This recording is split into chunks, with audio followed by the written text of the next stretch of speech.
excited about this talk today, okay?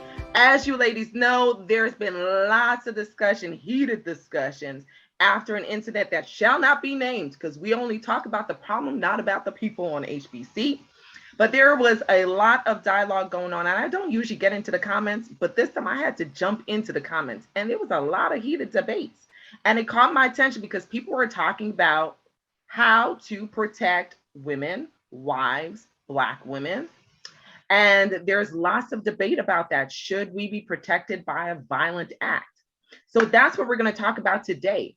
First, I guess we should clarify, do women need protection from a man? Let's talk about it. What do you ladies think? Do you need protection from a man? Let me know, because I want to know. Absolutely. Oh, explain. She said not just yes, but absolutely. Explain.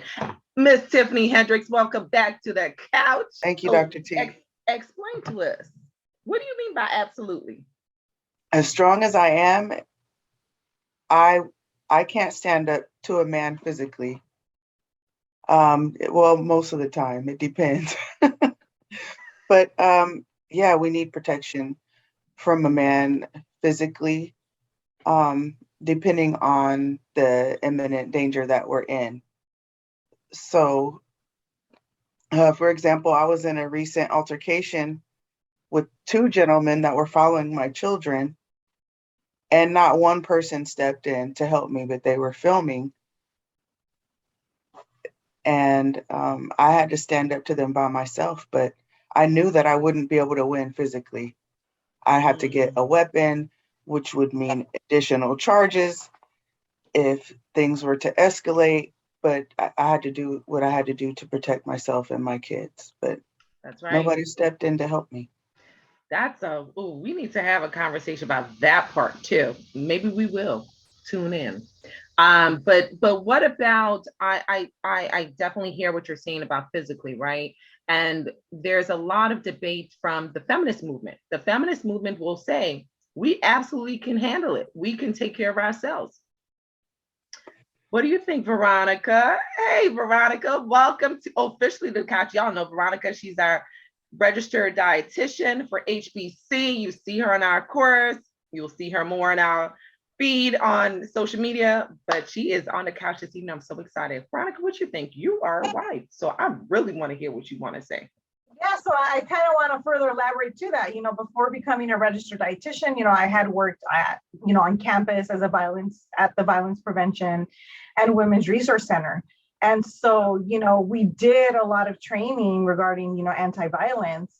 And so I think that it is circumstantial. Definitely, if somebody is insulting me with words, then I should use my words to respond back. And if, there's, something that is encoded in the communication that is lost, then I'm going to first say, hey, can you further explain that? Or can you elaborate on this? And try to use words, that, and definitely not use violent words, because we know that if you say something and, it's very hard to take those words back. The way I tell my kids, it's like squeezing toothpaste out of the tube, right? You try to put it back in, it's not going to happen. It's the same with words. Words are very, very damaging. So even though, the situation that happened, we know initiated with words, it certainly did not end up finishing with words. So, but I agree with Tiffany that there are situations in which we have to use violence. If somebody is coming at me with a knife, whether it's I grab a chair and throw it at them, I'm still using, physical violence to defend myself. And so, yes, I would agree with Tiffany that there are certain situations in which, again, I'm not more than 5'3" tall. My husband is, 5'10", and if a larger man was coming at me, I don't know. I have an autoimmune disease. I have rheumatoid arthritis. I don't know if my body could, handle something like that. So it may be necessary, for my husband to physically protect me. And, I had that conversation with my husband, and that's actually how I met my husband. My husband used to work at a domestic violence shelter, at an undisclosed one. So, he said he finds it patronizing to have to step in for me if somebody is having a verbal conversation with me. He feels that I can handle it myself. But again, he said, if somebody broken through the window, obviously his instinct would be to protect the family. And even, I was telling Tiffany and Trissa, I have 3 adult children, and, sometimes we have discussions, and, he'll just stand up and say, hey, you know what, like, I noticed that your tone is getting a little raised, and, I'm sensing that you're not really understanding what your mom is trying to say, but you need to kind of tone it down and just be respectful. And he's utilizing words, and so that is my perspective on that. You brought up some interesting scenarios, and I probably will go back to that family scenario of the role of the husband versus wife in the household, especially when kids are getting into those young adult teenage years and they get a little start smelling themselves, like my grandmother would say. And you have to chip them a little bit. So I will go back and touch on that because that's an interesting scenario as well. Dr. Trissa, the other Dr. T on the couch, Dr. Trissa, you too are a married woman. And we want to know, what are your thoughts about it? Do you need protecting? So I'll speak for the Brooklyn in me. Yes and no. It's going to be circumstantial. And I think for me, I have the hard role where I always play the mama hen. So I'd be the one trying to, like, if they're going out with my friends in New York City, hanging out at night, if there's something going on, I'm gathering the crowds, like, let's, whatever. But I would defer to a man, if it is that it comes down to something that could potentially be really dangerous. Because I don't want to go fighting, some crazy dude on the street.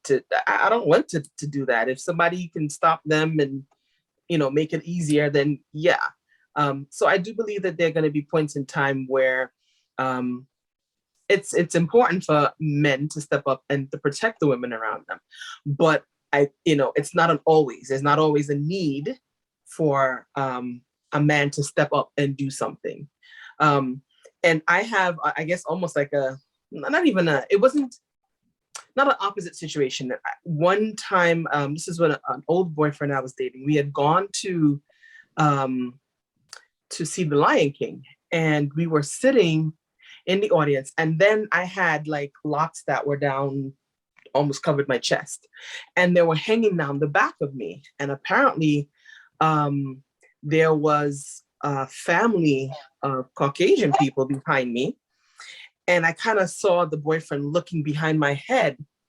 And then he starts to chuckle. And when I say, what? He goes, nothing, nothing, nothing.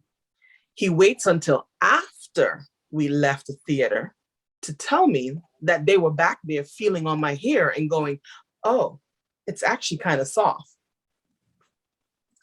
That was a violation on their part and on his part. But I also realized kind of why he didn't say anything, because it would have been a big deal. It would have blown up and gone into more than what, and no, I won't even say more than what it should have been, because honestly, you're touching me without my personal okay to do so. Right. And that required being checked, because people don't realize that it's like touching my hair is pretty much like touching my breast, touching my butt without my permission. It's very invasive. It's me. It's my body. So that situation, I was like, yeah, no. He failed on that job of protecting. Like, that's why he's an old boyfriend and not the husband. There you go. That. There you go. But this, you raised a couple of interesting points that I want to touch on. Now, you are taller than the average woman. Yes, I'm right? 5'11", 250 pounds. So I'm not small. And that is taller than some of us shorter women.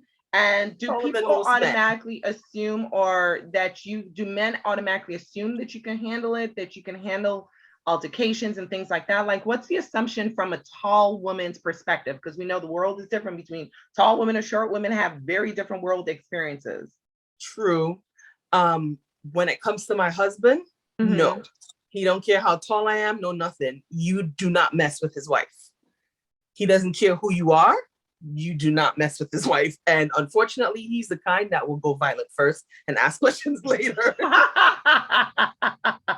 And and he cares not who you are.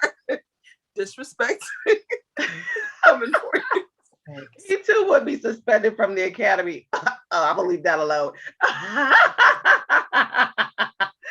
I hear you. I hear, and I wanted to touch on the fact that this was a verbal assault, so to speak. It was a verbal altercation, I guess I should say. In that particular incident, do we require protection? Putting yourself in that type of scenario, someone saying something very inappropriate or very hurtful or very exploitive or whatever the nature is, something that really does bother you, makes you feel threatened potentially, makes you uncomfortable in a public situation. In that circumstances, in that type of circumstance, should we be able to protect ourselves, or is it still within the right of our partners, our husbands, to protect us? Could I answer that? So, I was put in that situation with my ex-husband, where, his mother-in-law was not, his mom was not very fond of me. And so, she would constantly attack my body type. It's like, yes, I'm a registered dietitian, but I'm a very curvy registered dietitian. And I'm okay with that. I love my curves. I definitely embrace my curves. And so, I didn't even have the chance to respond. He just, got up and said, you can't do that. Don't talk to my wife like that. And in fact, we're leaving now. So I was like, okay, like, I guess we're leaving, and I didn't say anything. I was like, okay, he's letting his mom know she cannot talk to me this way. And definitely I would have said similar, like, hey, you're my mother-in-law. I don't want to disrespect you, but that is not appropriate for you to talk to me that way. And, but he said, no, it's just, she needs to hear that that's not okay. So again, I think it depends on the situation. My mom and dad too, similar. I remember a time where my uncle had come over to the house and he was actually addressing something to my dad, like criticizing my brothers. And my mom, she's like not even 5 feet tall. She's like 4'11", and my dad's 6 feet tall. And she gave my dad the hand, like, I'm gonna respond. Okay. With verbal, body language, she was like, I have this, I got this. And she was like, you can't talk about my kids that way. Like, you're more than welcome to come, but if you're gonna come over, you can't do that. You can't disrespect us. Us as a family, that's the thing, is when families have issues, people get kind of one side of the story, and internally it's like there's more information, but we, like a family, we deal with it and we move on and we forgive each other. So I feel like in that situation, my mom was the one that was kind of like, hey, I'm gonna step in and protect my husband, so it just kind of depends. I agree. I agree with Veronica's point. I do believe it's circumstantial. You think about it, if it is that, as the man, you go to respond, but she decides to jump in, then, okay, she's got it. But I also think it may depend on the relationship, because then you would know, the assumption is that this person well enough to know if they're going to be able to take a stand on this or not. You would know your spouse, so to speak, or you should know your spouse, so to speak, to know if they would feel comfortable responding to this, or whether or not you really have to jump in. And I do believe, in my opinion, it would go both ways. Like, if, something was being said about we'd shut it down. You're not going to speak about my husband that way. But it's the same way. I don't think he would allow somebody to speak and disrespect me that way either. But when it comes to his family, he'll jump in. And if it comes to my family, I'll jump in. So it comes down to negotiating and playing, but there's still a protection. Yes, a protection is needed, and a protection of each other, so to speak. So I do believe that, yes, there is a need to protect, just like it's like you're protecting your loved one. It's not even a matter of, they're so much weaker, or it's this is somebody that I love and I want to make sure is good. That's my point of view, I guess. I like that distinction that you ladies are making. So it's a form of protection, not out of ownership or possession, but protection out of love. The natural instinct to protect that which you care about, that which you love. looking at some of the circumstances, so one of the things that was being said was a lot of women of color are saying it's about time someone protects the Black woman. And we know that's a very layered conversation. And I think one of the things was a lot of Black women oftentimes feel like we're at the bottom of the list, no one looks out for us, no one protects us. And so this was applauded as finally someone is protecting Black women publicly and doing it in a very aggressive way. I also look at protection of Black women as an example of Senator Cory Booker's conversation or dialogue that he has with now our Justice Jackson, okay, where he was encouraging her, stepped out of his role and encouraged her in a very brotherly way, in a very spiritual way also, in front of now the entire world, because that got played many ways. What are some of the other options and other ways in which we should be protecting women in general, and then specifically the disenfranchised Black woman? Mm-hmm. So I kind of want to speak to that. What are some of the other ways? You know, when I worked at the Violence Prevention and Women's Resource Center, it was actually in part funded under the Violence Against Women Act. And if you're familiar with what the Violence Against Women Act, President Joe Biden, right, was really the person who initiated the measure. And so, you know, that specifically was the funds went towards hiring sexual assault advocates. People are not aware that college age women, you know, between the ages of like 18 and 26 are the highest risk population in the US for being raped, right? And the number one date rape drug that is used is alcohol. So you have a high population of women on college campuses that, you know, they go unreported for many reasons, because again, the people that typically they have to report to are males. So if the person that sexually assaulted them, you know, was a male, that could be very triggering. You know, we had men that were also sexually assaulted on campus, and, you know, so that service was able to be further extended to them. But I think that these are, again, just like legal measures in which, you know, women are further protected. And again, you know, people that, you know, don't understand the value of services like this, you know, again, will probably question like, oh, you know, why do we even need these measures? You know, it's definitely needed. You know, we want people to have very fruitful lives and have great jobs. And, you know, the college campus that I worked at was in, you know, it's a Hispanic Serving Institute, you know, here in Los Angeles County. And so it was such a valuable service that, you know, all genders utilize, you know, women of different ethnicities. But I know that Dr. Moore, one of the things that I commented to you was, I just felt that it's so unfair that we can't even watch the Oscars, which is like one of the most prestigious award shows, without somebody attacking a woman that was just sitting there, dressed beautiful, you know? And it's just, we have these public displays of situations like this that happen over and over again. So I definitely see the frustration. I'm a Latina woman, I'm not a Black woman. But it's just like everyone has been saying, you know, yes, finally someone said something about it and reacted to it. Yeah. Tiffany, you work in the community and you are very active about being an advocate. So advocacy has been your life, essentially. For as long as I've known you, you've been a big advocate for women in a variety of ways. Looking at your role now and looking at sort of your breadth of experience with public health, what are some ways that we can protect? Because it's really about the underserved woman, and, you know, comes in all hues. Black women just happen to be, unfortunately, at the bottom of the hue, so to speak. What are some ways that you guys implement and you find to be protective?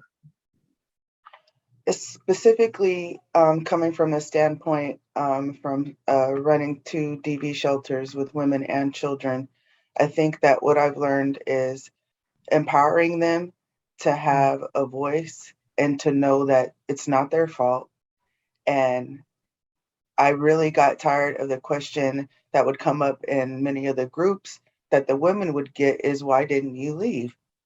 And that's the most dangerous point in a DV relationship, is when a woman leaves. That's when she's most likely to be killed. And we have to set safety plans in order to keep them alive, literally. Mm-hmm. And I think from out of that, on another note, is it starts in the home and protecting our Black girls and valuing them and letting them be who they are without sexualizing them. For example, like when I was younger, I was always, I was well developed at starting like 8 or 9. And so I would just walk and my dad would kick me and tell me to stop switching. I don't know if that y'all know about Mm-hmm. Yeah, we know what that means. don't Mm-hmm. switch. Like, I'm not Mm-hmm. shaking. For those of you who don't know, it's like you're shaking your butt. I was just Mm-hmm. walking. I just happened to have a little bubble butt. But I Mm-hmm. think starting in the home, and then if you don't have an example of how you are to be treated as a Black woman, if you don't see your mom being treated well or other Black women in your life being treated well or protected, then how are you going to know what that looks like? And That's a so I good believe point. it starts in the home as what the skills that we need to instill in our sons and our daughters, and why it's important to protect us, because we are vulnerable and we are at the bottom of the list. Mm-hmm. And it shouldn't matter, but it does. And it's important. Empowerment is important. Yes, I love that. I love that. Dr. Trissa, the other Dr. T, do you have other ways that you see, just in terms of the life cycle of a woman, that women can be and should be protected? I'm agreeing with Tiffany in terms of that, starting in the home and starting with that example. Like, I feel like there are lots of opportunities that may sometimes get missed for whatever reasons in like demonstrating. And I guess sometimes as parents, some parents fail to recognize how much of an example they set. Um, just their interactions, just the way the way they do things, how much that becomes an example of what their kids will follow. They're not going to do what you say, they're going to do what you do. They're going to mimic you. And you'll see that from like infant. If you take a little tiny infant and you make certain movements in front of their face, they will mimic those movements. So this is what's going to happen with the kids. And so, you know, as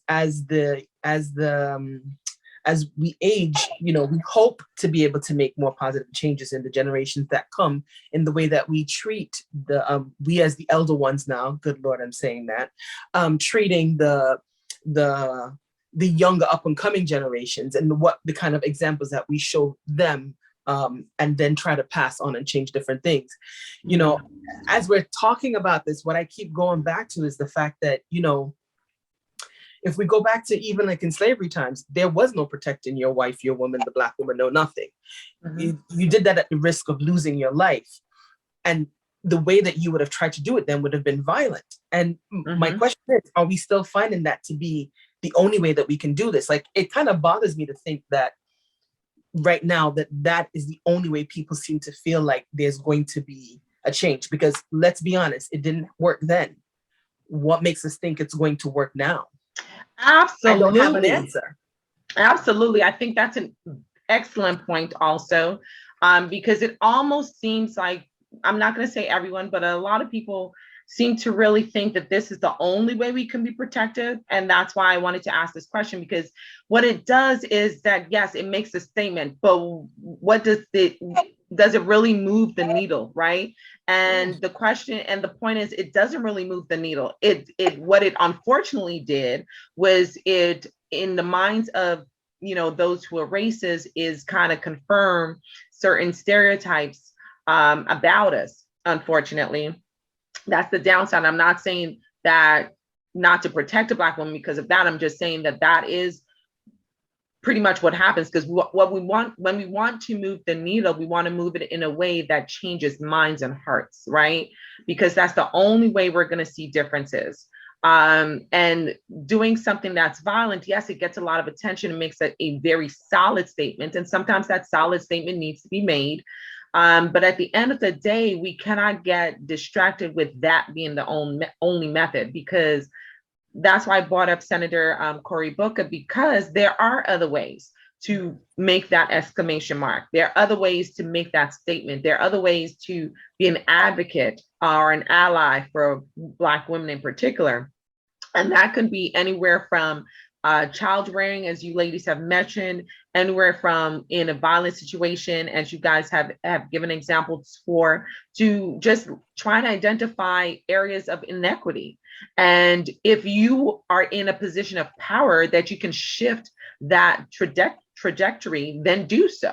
So if you are a educator and you see that there is a young Black girl that's struggling, and perhaps she has a learning disability, but no one's really testing her, then you speak up for her and you make sure she gets tested. Or if there's something going on in her home that may be impacting her schoolwork, then you investigate and you be proactive about it in the rights, in your position, within your rights. And the same thing in the boardroom, right? If you have a Black woman in the boardroom and people are not listening to her ideas and she's not being promoted and she's not getting the accolades that she deserves, then you speak up for her. So I think when we talk about protecting women and protecting Black women, protecting women of color, because we're so marginalized, it means utilizing your power to make a difference in that one individual's life, that you can make a difference. You may not necessarily be able to shift the needle socially or globally or nationally, but you can shift the needle in your classroom. You can shift the needle in the boardroom. You can shift the needle in the household, as you ladies have brought up. So as a man in the household, making sure that you're in a partnership with your partner, so that when kids are acting up or where family members are being inappropriate, you guys are like a unit. That is a form of protection. So I think looking for opportunities, being conscious about these opportunities, always assessing situations and seeing, do I have the power to make a difference? And I don't think it's isolated to just men. So if I'm in a boardroom and I'm in a higher power, and someone who I may be supervising, or I may have the power to make a difference for that sister, then I'm going to do it. I'm going to speak up. If she's not being compensated, let's talk about that, equal pay. If she's not being compensated appropriately, and I know this, then I'm going to speak up if I'm in a position where I can make a change, or maybe not make a change, but make a statement, okay, to bring things to people's conscious.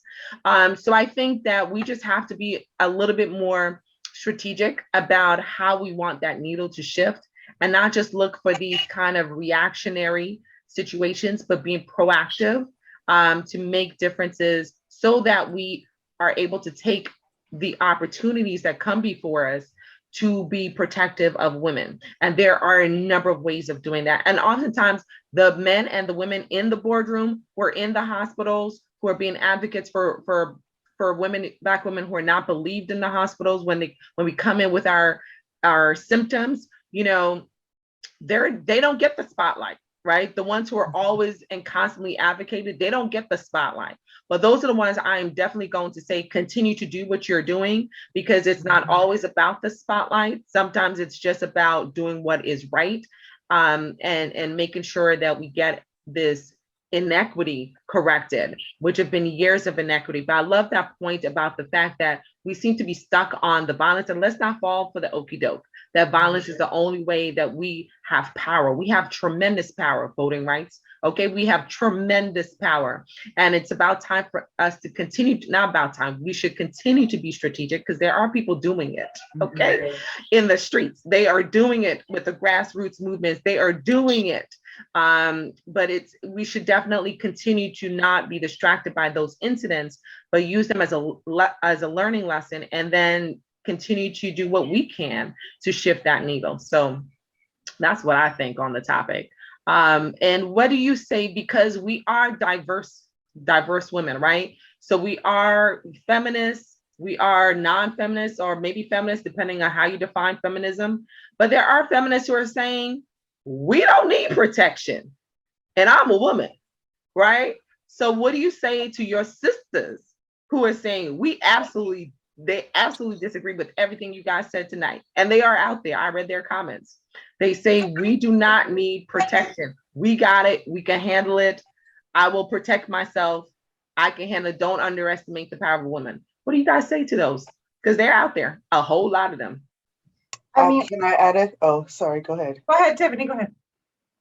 Go ahead, Tiffany. I was just gonna add to those women, you have to be careful and how you protect yourself when you protect yourself. There was a time when there were no self-defense laws for women who were in intimate partner violence situations.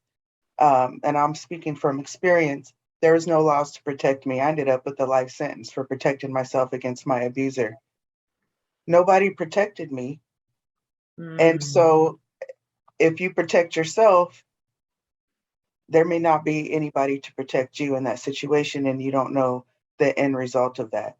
You could push somebody away from you and they fall down and they bust their head open, and now you're in jail for manslaughter. So that's something to consider when you do protect yourself. Wow. Veronica, I had to digest that a little bit. Okay. Veronica, you were going to add to that? Yeah, I was going to add that, I feel that the comments from many feminists that, have said, I don't need protection. They don't need toxic masculinity, right? They don't need a toxic person using, their bodily violence against people when, again, there was, what initiated in the, situation that we saw started off with words. Mm-hmm. So, I agree. We don't need toxic masculinity. Again, I would not be with my husband if he was, a toxic male by any means. But no, I mean, I definitely agree with Tiffany also that, you definitely have to be careful, because even if you are protecting yourself, especially as women of color, a lot of the times the judicial system is not in our favor. Exactly. Excellent. With that truth bomb that y'all just dropped, yet another way to protect women, advocate for laws that protect us. Okay. Oh my gosh, that's so good. Such a great point, because a lot of people are not aware of laws and how the laws may not protect women depending on what state you're in. That's such an excellent point. I'm glad that you ladies brought that up. And I'm glad that I think we've kind of covered quite a range of ways that women can be protected, though you can advocate for women. So it doesn't have to be violence, but in certain circumstances, we do understand that you got to choose violence sometimes. Okay. On that note, we thank you for joining us with this episode. Leave your comments below. Don't forget to like, share, comment. That's how we get this information in the forefront of the virtual world. Okay. We thank you for following us. We thank you for being with us this time, whatever time of day it is, wherever you are around the globe. We thank you for following us, and definitely comment. Let us know. Are there ways in which you find that we can also be protected that we have not mentioned? Have you been in a situation where you needed protection, or perhaps you protected someone else, or perhaps you felt you could handle it? Share. We want to know. So ladies, where can they find you if they want to contact you?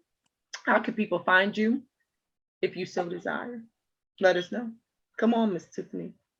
Tiffany Hendricks, TiffanyHendrix 713 at gmail.com.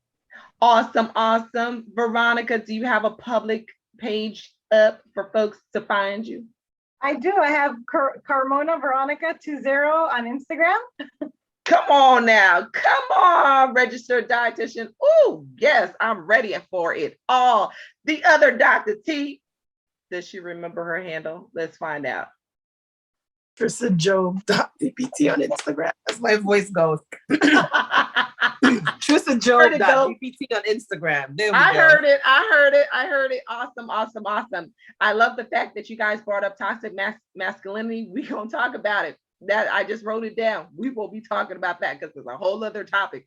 Okay. And as always, I am Dr. T, the hand behind the handle of Healthy Bump Club.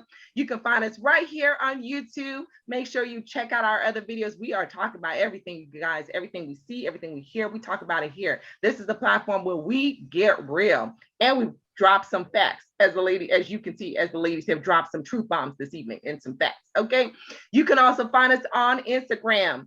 Okay, they have let us out of jail. You can find us at healthybump.club on Instagram. And we hope that you join us there. We have a challenge coming up Well, I don't know what time you'll be seeing this video, but we do have a challenge coming up. So check us out. We're doing a 5x5 challenge, 5 colors of food per day for 5 days. Okay, you can do it. You don't even have to be a part of the challenge. Challenge yourself. Do 5 colors of food per day for 5 days. 5x5. Love you guys for following me. See you next episode. Bye.